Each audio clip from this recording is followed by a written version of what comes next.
ছাত্র জনতার গণঅভ্যুত্থানে গেল ৫ আগস্ট রাজধানীর চানখারপুলে গুলি করে ৬ জনকে হত্যা মামলায় কনস্টেবল সুজন সহ ৪ জনকে ট্রাইব্যুনালে হাজির করা হয়েছে।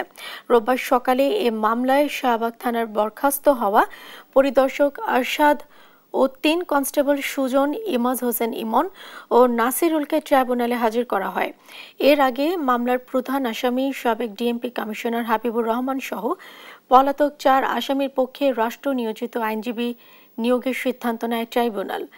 গেল ৩ জুন এ মামলার পলাতক ৪ আসামিকে ট্রাইব্যুনালে হাজির করতে পত্রিকায় বিজ্ঞপ্তির প্রকাশের নির্দেশ দেওয়া হয়।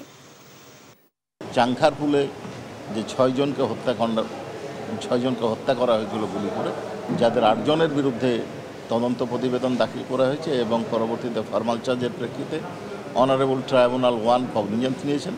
অভিযোগ গঠন শুনানিতে প্রসিকিউশনের পার্ট যেটা ডিফেন্সের পক্ষ থেকে সময়ের আবেদন করা হয়েছে এবং অনারেবল ট্রাইব্যুনাল সন্তুষ্ট চিত্তে মঞ্জুর করেছেন, অ্যাডজর্নমেন্ট দিয়েছেন এবং আগামী ৩রা জুলাই দিন ধার্য করা হয়েছে।